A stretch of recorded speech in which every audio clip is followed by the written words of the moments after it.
Hi, welcome back students. இது உங்கள் mister physics channel. நாம் இப்போ இந்த வீடியோவில் என்ன பார்க்க போகிறோம் அப்படின்னா, காமன் பப்ளிக் எக்ஸாம் எழுத வேண்டிய 11th ஸ்டாண்டர்ட் ஸ்டூடெண்ட்ஸ்க்கு 10th இருந்து 11th வந்தப்போ ஃபிசிக்ஸில் ஒரு பெரிய ஒரு சேஞ்சஸை நீங்கள் பார்த்துருந்துருப்பீங்க.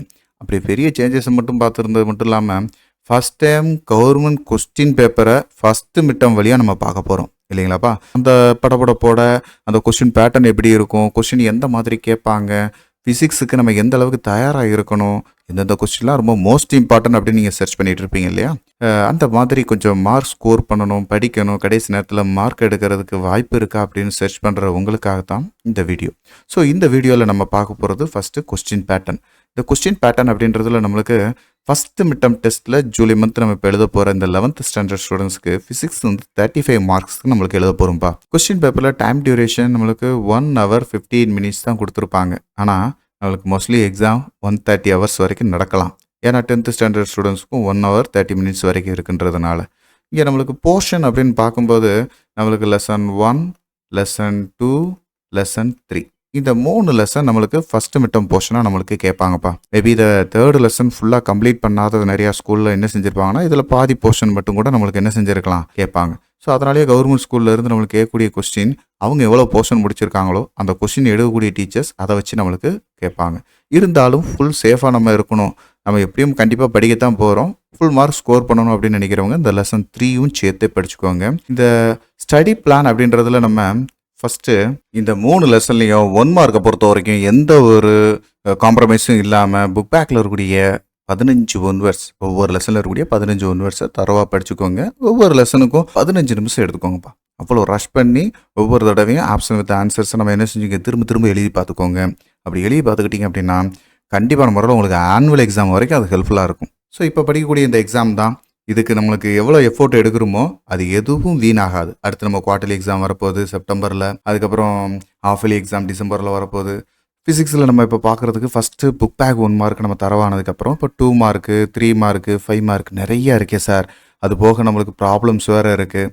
ஸோ இதில் எப்படி கேட்பாங்க, எப்படிலாம் நம்மளுக்கு பேட்டர்ன் இருக்கும் அப்படின்ற ஒரு ஐடியாக்காக 2 mark 3 mark 5 mark and important problems எல்லாமே எதெல்லாம் கேட்கறதுக்கு சான்சஸ் இருக்குது அப்படின்ற இம்பார்ட்டன்ட் கொஸ்டின்ஸ் எல்லாமே இந்த வீடியோவில் நான் உங்களுக்கு ஃபர்தராக கொடுக்குறேன். இப்போ ஃபஸ்ட்டு பார்ட் 1 அப்படின்றது நம்மளுக்கு சூஸ் த கரெக்ட் ஆன்சர். பொதுவாக கொஸ்டின் நம்பர் நம்மளுக்கு 1லேருந்து 10 வரைக்கும் இந்த 1 மார்க்ஸ் தான்ப்பா இருக்க போகுது. 1 மார்க் ஃபுல்லாமே அப்ஜெக்டிவ் டைப், அதுவும் சூஸ் த பெஸ்ட் தான் இருக்கும். ஸோ அதனால் நம்மளுக்கு 10 ஒன்வேர்ட் ஈஸியாக நம்ம ஆன்சர் பண்ணுற மாதிரி தான் இருக்கும்.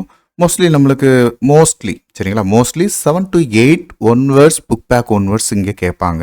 11th ஸ்டாண்டர்ட் ஸ்டூடெண்ட்ஸ்ன்றதுனால மோஸ்ட்லி 7 to 8 கேட்பாங்க. சம்டைம்ஸ் கொஸ்டின் ரொம்ப டிஃபிகல்ட்டாக இருக்குது அப்படின்னு கேட்டோம்னா 5 அட்லீஸ்ட் ஒரு 5ஆவது புக் பேக் ஒன்வேர்ட்ஸ் கேட்பாங்க. ஸோ இந்த ஒவ்வொரு லெசனில் இருந்தும் அட்லீஸ்ட் ஒரு 3 ஒன்வேர்ட்ஸ் நம்ம புக் பேக் ஒன்வேர்ட் கண்டிப்பாக நம்ம அட்டன் பண்ண போகிறோம். சரிங்களா, அப்போ ஒவ்வொரு ஒன்வேர்டுமே நம்ம கேட்கக்கூடிய கொஸ்டின் அப்படின்னு நினச்சி என்ன செய்யணும், படிக்கணும். அதில் எதுவும் இது அது நம்ம செலக்டிவாக சொல்ல முடியாதுன்றனால கண்டிப்பாக எல்லா புக் பேக் ஒன்வேர்டையும் படிச்சுக்கோங்க. அப்புறம் கொஸ்டின் நம்பர் 11 to 15 5 கொஸ்டின்ஸ் நம்மளுக்கு 2 மார்க் கொஸ்டின்ஸில் நம்மளுக்கு இருக்கும்ப்பா. பார்ட் 2ல் நம்மளுக்கு 5 கொஸ்டின் கொடுப்பாங்க. அதில் ஒரே ஒரு கொஸ்டின் கம்பல்சரி கொஸ்டின் ஒன்று உண்டுப்பா. ஒரே ஒரு கம்பல்சரி கொஸ்டின் ஒன்று உண்டு. இந்த கம்பல்சரி கொஸ்டினை சேர்த்து நம்ம எத்தனை எழுதணும், 3 2 மார்க் கொஸ்டின் எழுதணும். 6 மார்க் இங்கே நம்மளுக்கு எடுப்போம்ப்பா. அடுத்து பார்ட் 3 பார்த்தீங்கன்னா 3 மார்க் கொஸ்டின். இதில் கொஸ்டின் நம்பர் இதில் 16லேருந்து ஸ்டார்ட் பண்ணி 20th வரைக்கும் 5 கொஸ்டின்ஸ் நம்மளுக்கு கொடுத்துருப்பாங்க. இந்த 5 கொஸ்டின்ஸில் ஒரு கொஸ்டின் கம்பல்சரி நம்ம எழுதணும். ஸோ அப்படி கம்பல்சரி ஒரு கொஸ்டின் எழுதி நம்மளுக்கு மொத்தம் 3 கொஸ்டின் 3 எழுதணும். 3ல் 3 மார்க்குனா நம்மளுக்கு 9 மதிப்பெண்கள் நம்ம இதில் எடுப்போம்ப்பா. அடுத்து பார்ட் 4 பாருங்கள். பார்ட் 4 அப்படின்றது நம்ம டீட்டெயில் கொஸ்டின் எழுத போகிறோம். இந்த டீட்டெயில் கொஸ்டினுக்கான கொஸ்டின் நம்பர் 2 தான். ஒன்று 21 இருக்கும், அனதர் ஒன் 22. இந்த கொஸ்டின் நம்பர் 21லே ஏன்னு ஒரு ஆப்ஷன், பின்ற ஒரு ஆப்ஷனில் 2 கொஸ்டின் கேட்பாங்க. இதில் நம்ம எய்தர் ஆர் சாய்ஸ் ஏதாவது ஒன்று தான் எழுத போகிறோம். அதனால் கொஸ்டின் நம்பர் எழுதும்போதே கரெக்டாக எழுதணும். 21A 21A, 21Bனா 21B, எது உங்களுக்கு தெரிஞ்சிருக்கோ அந்த கொஸ்டினை எழுதும்போது ஃபுல் மார்க் எடுக்கிற மாதிரியான கொஸ்டினை சூஸ் பண்ணுங்கள். அப்படி சூஸ் பண்ணி எழுதக்கூடிய இந்த கொஸ்டினில் டயக்ராம் இருந்துச்சுன்னா கண்டிப்பாக டயக்ராம் பார்ட்டில் ரொம்ப ஃபோக்கஸ் பண்ணி கண்டிப்பாக டயக்ராம் வரையணும். டயக்ராம் இல்லாமல் சும்மா ஏனதானு விட்டிங்கன்னா அதுக்கு தகுந்த மாதிரி மார்க் குறையும். சரிங்களாப்பா, அதேமாதிரி கடைசி கன்க்ளூஷன் பார்ட் வரைக்கும் நீட்டாக அழகாக எழுதுங்க. அப்போ தான் ஃபுல் மார்க் கெயின் பண்ண முடியும். இதேமாரி 22லேயும் ஏன்ற ஒரு கொஸ்டின், பின்ற ஒரு கொஸ்டின் இருக்குது. இந்த 2 கொஸ்டினையும் ஏதரா சாய்ஸ் தான். அப்போது இதில் ஒரு 2 கொஸ்டின் அட்டன் பண்ணுறோம். 21 and 22ன்னு 2 கொஸ்டின் அட்டன் பண்ணுறோம். அப்போ 2 5 மார்க் கொஸ்டின் டோட்டலாக நம்மளுக்கு இதில் 10 மார்க் நம்மளுக்கு இது கிடைக்கிறதுக்கு வாய்ப்பு இருக்குது. ஸோ அப்போ டோட்டலாக நீங்கள் மொத்தமாக எல்லாத்தையும் கூட்டி பார்த்தீங்கன்னா 35 மார்க் நம்ம டெஸ்ட் எழுதுறோம்ப்பா. 35 மார்க். இந்த 2 மார்க் 3 மார்க் 5 மார்க்கு இது எல்லாமே புக் பேக் தான். சரிங்களா? இது எதுவும் புதுசாலாம் நம்மளுக்கு கேட்க போகிறது கிடையாது. புக் இன்சைட்லேருந்து கேட்பாங்களா சார் அப்படின்னா 10th கேட்ட மாதிரிலாம் இங்கே கேட்க மாட்டாங்க. இது எல்லாமே புக் பேக்லேருந்து தான் கேட்பாங்க. ஸோ அதனால் அதில் செலக்டிவாக என்னென்ன லெசனில் எந்தெந்த கொஸ்டின்ஸ்லாம் நம்மளுக்கு இதுக்கு முன்னாடி ரிப்பீட் அண்ட் ரேண்டமாக கேட்டிருக்காங்களோ அந்த கொஸ்டின்ஸ் நான் உங்களுக்கு கொடுக்குறேன். அதை நீங்கள் படிங்க. சரிங்களாப்பா? இருக்கிற இந்த ஷார்ட் டைம் டியூரேஷனில் நம்மளுக்கு unit 1 nature of physical world and measurement அப்படின்ற இந்த லெசன் கீழே இருக்கக்கூடிய 2 மார்க்ஸ். என்ன சார் 2 தான் கொடுத்துருக்கீங்க அப்படின்னா ரொம்ப மோஸ்ட் இம்பார்ட்டன்ட் கொஸ்டின்ப்பா. சரிங்களா? இந்த 2. அடுத்து 3 மார்க்கில் ஷார்ட் ஆன்சர்ஸில் 3 and 4.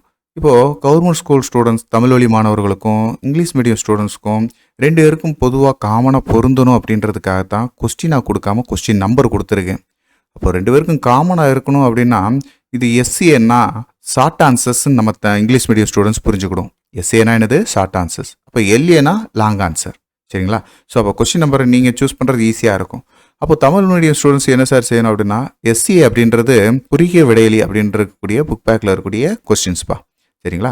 லாங் ஆன்சர் அப்படின்றது விரிவான விடையலி அப்படின்ற புக் பேக் கொஸ்டின். ஸோ இதில் நம்ம கொடுத்துருக்கிற இந்த பார்ட்டில் இப்போ பார்த்தீங்கன்னா 1ல் செகண்ட் மட்டும் படித்தா போதும் அப்படின்னா அந்த செகண்ட் மட்டும் தான் 5 மார்க் கொஸ்டினாக கேட்பாங்க. 4th பி மட்டும் சி மட்டும் அப்படின்னு கொடுத்துருங்கன்னா அந்த கொஸ்டின் தான் இதுக்கு முன்னாடி ரிப்பீட் அண்ட் ரேண்டமாக அடிக்கடி கேட்ட கொஸ்டின். ஸ்கூல்லேயே என்ன செஞ்சுருப்பாங்கன்னா இந்த கொஸ்டினை தனித்தனியாக அப்படி தான் படிக்க வச்சு ப்ராக்டிஸ் கொடுத்துருப்பாங்க. சரிங்களா?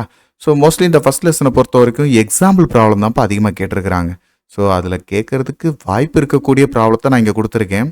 செகண்ட் லெசனில் தான், அதாவது கைனமெட்டிக்ஸ்ன்ற இந்த லெசனில் தான் ப்ராப்ளம்ஸ் நம்மளுக்கு அதிகமாக கேட்டிருக்கிறாங்க.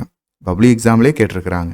ஸோ அதனால் நீங்கள் இந்த செகண்ட் லெசனில் இருக்கக்கூடியது கொஞ்சம் அதிகமாக கான்சன்ட்ரேட் பண்ணி பாருங்கள். இதில் நிறைய ப்ராப்ளம் இருக்கே அப்படின்னு சொல்லி நீங்கள் பதற வேண்டாம். இது எல்லாமே ரொம்ப சிம்பிளாக தான் இருக்கும். மோஸ்ட்லி கொஸ்டின் ஆன்சர்ஸ் அட்டன் பண்ணுறத விட ப்ராப்ளம் அட்டன் பண்ணுறது ரொம்ப ஈஸியாக இருக்கும். ஸ்டார்டிங்கில் எதுவாக இருந்தாலும் ஆரம்பிக்கும் போது கஷ்டம்தான். சரிங்களாப்பா?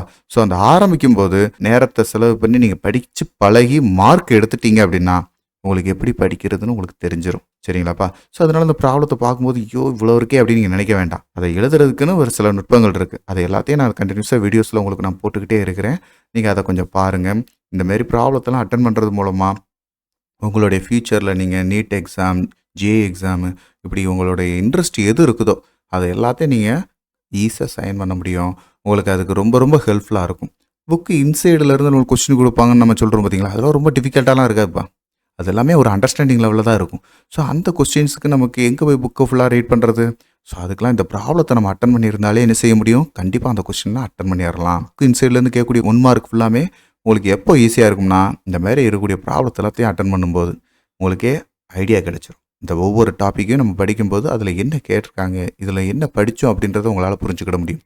இதோட சேர்த்து 3rd லெசன் லா ஆஃப் மோஷனையும் சேர்த்து ஒரே ஸ்க்ரீனில் நான் என்ன செஞ்சுருக்கேன் உங்களுக்கு இங்கே 2 mark 3 mark 5 mark and example ப்ராப்ளத்தை ஷீட்டில் கொடுத்துருக்கேன்.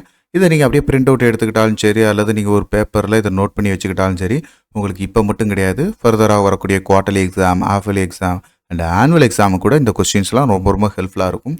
100% மார்க் நீங்கள் ஸ்கோர் பண்ணணும்னு நினைக்கிறவங்க கூட இந்த இதில் இருக்கக்கூடிய மொத்த கொஸ்டின் நீங்கள் படித்தாலே போதுமானதுப்பா. இதை தவிர வேறு எந்த கொஸ்டின் நீங்கள் படிக்க வேண்டாம் அப்படின்றது கூட நான் சொல்கிறேன். சரிங்களா? ஸோ ஏன்னா இதை வச்சு நீங்கள் என்ன செய்ய முடியும்னா எந்த ஒரு கொஸ்டின் கேட்டாலும் உங்களால் அட்டன் பண்ண முடியும். சார் என்னால் கடைசி நேரம் என்னால் இவ்வளவுலாம் படிக்க முடியாதே சார், என்னால் செலக்டிவாக சில கொஸ்டின்ஸ் தான் சார் படிக்க முடியும், இப்போது எனக்கு இவ்வளோலாம் மார்க் வேண்டாம் சார், எனக்கு 75 அபோவுக்கு மேலே இருந்தால் போதும், எனக்கு ஆவரேஜாக மார்க் ஒரு 80% மேலே இருந்தால் கூட போதும் அப்படின்னு நீங்கள் நினச்சிங்க அப்படின்னா லாஸ்ட் மினிட்ஸ் படிக்கக்கூடிய ஸ்டூடெண்ட்ஸ்க்காக இப்போ நான் இங்கே கொடுத்துருக்கிற இந்த செலக்டட் கொஸ்டின்ஸை மட்டும் நீங்கள் என்ன செஞ்சுக்கோங்க, படித்தா போதும். சரிங்களாப்பா? இங்கே இருக்கக்கூடிய இந்த செலக்டட் கொஸ்டின்ஸ் அப்படின்னு பார்க்கும்போது இருக்கிறதுலேயே ரொம்ப ஃபில்டர் பண்ணி தான் கொடுத்துருக்கேன். இதையும் ஓமிட் பண்ணி இதுலேயும் சாய்ஸ் எடுத்து நீங்கள் படிக்காமல் இதை மட்டும் நீங்கள் படித்தாலே 90% ஷுவராக எடுக்கலாம். சரிங்களா? 90% ஷுவராக எடுக்கலாம். நீங்கள் இந்த கொஸ்டினை ஃபுல்லாக அட்டன் பண்ணலாம். அதுலேயும் ஏதாவது நம்ம டயக்ராம், இந்த ட்ரையாங்கிள் லா, வெக்டார் அடிஷன்ஸ்லாம் நம்மளுக்கு எதுவும் டயக்ராம் பிக்சரில் எதுவும் ப்ராப்ளம் இருந்துச்சுன்னா நம்மளுக்கு அது மார்க் ரெடியூஸ் பண்ணிடுவாங்க. அதனால் டயக்ராம் ஒரு தடவைக்கு 2 தடவை நம்ம ட்ரா பண்ணி பார்த்துக்கணும். சரிங்களாப்பா? ஸோ அதனால் கொடுத்துருக்குற இந்த கொஸ்டினாவது லாஸ்ட் மொமெண்ட்டில் நீங்கள் தயாராகிக்கோங்க. சரிங்களாப்பா? ஸோ இதில் நான் சர்க்கிள் பண்ணியிருக்கிறதெல்லாம் ரொம்ப ரொம்ப மோஸ்ட் இம்பார்ட்டன்ட். இங்கே டிக் போட்டிருக்கிறது எல்லாத்தையும் அதுக்கடுத்து அடிஷனலாக படிச்சுக்கோங்க. இங்கே எதுக்காக டிக் போட்டிருக்கேன் அப்படின்னா இந்த கொஸ்டின்லாம் அடிஷனலாக படிச்சுக்கோங்க. இந்த சர்க்கிளும் போட்டு டிக் பண்ணியிருக்கேன் பார்த்தீங்களா, இது ரொம்ப ரொம்ப முக்கியமான கொஸ்டின். சரிங்களா? இதெல்லாம் நீங்கள் ஒமிட் பண்ணாமல் படிச்சுக்கோங்க. இதெல்லாம் பேசிக்காக நம்ம படிச்சிருப்போம். ரொம்ப ரொம்ப ரொம்ப ரொம்ப ஈஸியாக தான் இருக்கும். சரிங்களாப்பா? ஸோ கொஸ்டினை பதட்டம் இல்லாமல் அட்டன் பண்ணுங்க. ஃபுல் மார்க் ஸ்கோர் பண்ணுறதுக்கு 1.5 ஹவர்ஸ் டயத்தை யூட்டிலைஸ் பண்ணுங்கள். கரெக்டாக யூட்டிலைஸ் பண்ணுங்கள். ஒன் வேர்டுக்கு அதிகமாக டைம் எடுத்துக்கிட வேண்டாம். அதை 10 நிமிஷம் 20 நிமிஷத்துக்குள்ளே ஷார்ட்டாக வேகமாக முடிச்சுட்டு 5 மார்க்கை கொஞ்சம் நீட்டாக ப்ரெசென்ட் பண்ணுங்கள். 3 மார்க்ஸ்க்கு கொஞ்சம் நிறையா ஸ்பேசியஸாக எழுதுங்க. 2 மார்க் மாதிரி ரொம்ப ஷார்ட்டாக எழுத வேண்டாம். அட்லீஸ்ட் 1 பேஜ் கவர் பண்ணுற மாதிரியாவது எழுதுங்க. 2 மார்க்ஸும் டீட்டெயில்டாக கொஞ்சம் நல்லா ஒரு கிளாரிஃபை பண்ணி எழுதும்போது எக்ஸாம்பிள்ஸ் கேட்டிருந்தாங்கன்னா அந்த எக்ஸாம்பிள்ஸையும் சேர்த்து எழுதுங்க. சரிங்களாப்பா? இந்த ஃபஸ்ட்டு மிட்டமில் நீங்கள் எடுக்கக்கூடிய இந்த மார்க் உங்களுக்கு ஒரு இன்ஸ்பிரேஷனாகவும் அதுக்கடுத்து தொடர்ந்து குவார்ட்டர்லியும் ஹாஃப்லியும் ஃபிசிக்ஸில் நிறைய மார்க் ஸ்கோர் பண்ணுறதுக்கு இது ஒரு ஸ்டெப்பிங் ஸ்டோனாக இருக்கணும்னு நான் ப்ரே பண்ணிக்கிறேன். தேங்க்யூ. இந்த வீடியோ உங்கள் எல்லாருக்கும் பயனுள்ளதாக இருக்கும்னு நான் நம்புகிறேன். உங்களுக்கு இது ரொம்ப ஈஸியாக இருந்துச்சு அப்படின்னா மறக்காமல் லைக் பண்ணுங்கள். நம்ம மிஸ்டர் ஃபிசிக்ஸ் சேனலை சப்ஸ்கிரைப் பண்ணுங்கள். உங்களுடைய நண்பர்களுக்கும் ஷேர் பண்ணுங்கள். நம்மளுடைய தொடர்ந்து எல்லா வீடியோக்களும் உங்களுக்கு வரணும் அப்படின்னா நம்ம நோட்டிஃபிகேஷனில் ஆல் அப்படின்ற ஆப்ஷனோட கிளிக் பண்ணுங்கள். தேங்க்யூ.